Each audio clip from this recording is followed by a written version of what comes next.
De cette édition sur un phénomène qui continue de prendre de l'ampleur. Leur nombre a doublé en 5 ans. Un retraité sur 10 vit aujourd'hui à l'étranger. On a parlé de l'Espagne, on a parlé du Portugal, le Maroc est la 3e destination la plus prisée. Pourquoi? Quelle qualité de vie? Quels avantages? Dossier réalisé par nos envoyés spéciaux Anthony Joly et Tatiana Davido. C'est la retraite dont il rêvait. Tremper les pieds dans la piscine au mois de décembre par 26 degrés. Depuis 3 semaines, Nicole et Patrick Play savourent la douceur de l'hiver marocain. On a un climat qui est vraiment exceptionnel, avec cette montagne qui nous protège. Et c'est un coin de paradis, quoi, faut dire ce qu'il y est. C'est notre récompense. Voilà, la récompense de toute une vie. Depuis 5 ans, le couple passe 6 mois de l'année dans ce camping près d'Agadir. En 2010, un de leurs amis leur parle du Maroc. Ils visitent le pays une fois, le coup de cœur est immédiat. Lui, l'ancien électricien, elle, l'animatrice en grande surface, décide d'investir 45 000 € dans ce mobil-home de 60 mètres carrés.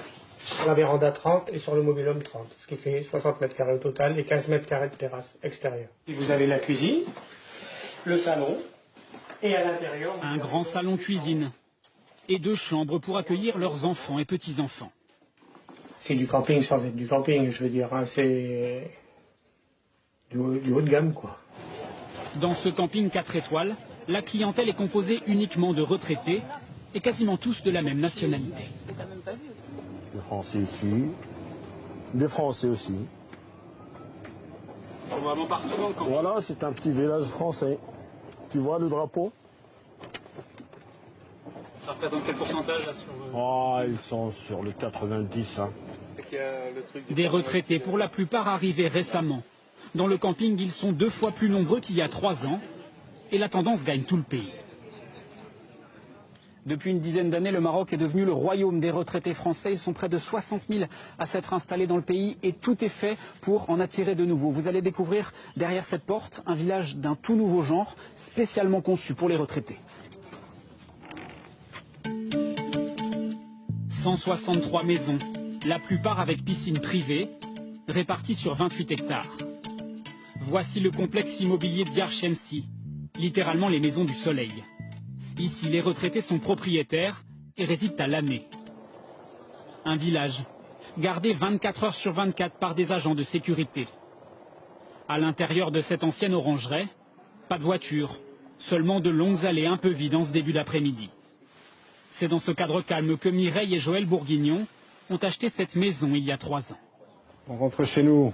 Donc là, nous arrivons devant la salle à manger, cuisine américaine ouverte. Vous avez quelle surface là dans cette maison? La surface totale de la maison, c'est 160 mètres carrés. Surface à laquelle il faut rajouter ce jardin de 950 mètres carrés avec piscine et vue sur les montagnes de l'Atlas. Ce qui a convaincu ces anciens employés de l'aviation d'investir au Maroc, c'est le prix de la maison, 300 000 €. C'est 3 fois moins qu'une villa équivalente dans le sud de la France. Vous auriez pu acheter une telle surface en France? Non. Honnêtement, non. Non, parce que acheter la surface en France, c'est bien, mais après, il faut vivre.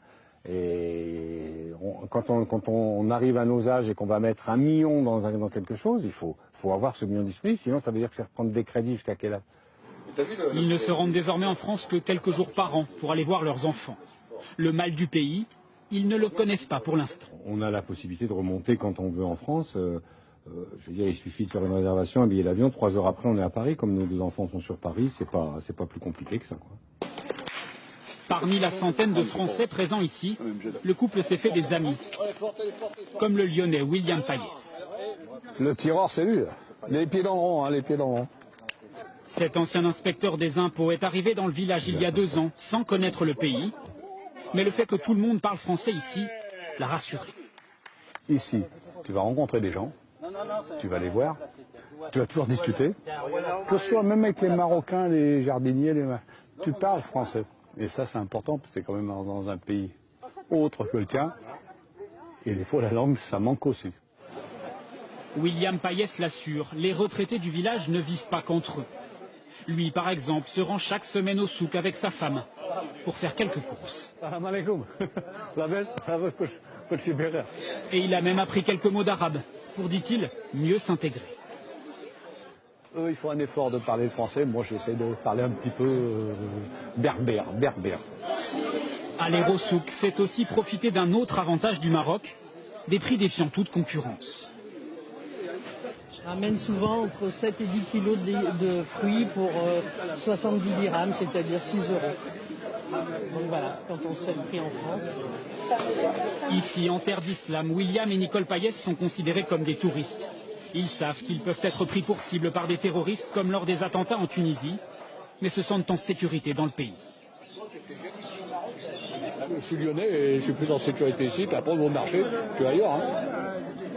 Donc ici, tu as toujours un Marocain qui va te parler, qui va te dire comment tu vas, qu'est-ce que tu veux, tu as besoin de quoi.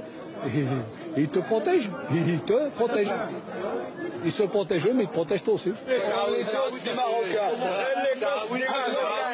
Et les Français, ils sont sympas ici. Oui, ils sont des frères. C'est normal. Un accueil qui fait du Maroc l'une des destinations préférées des retraités français.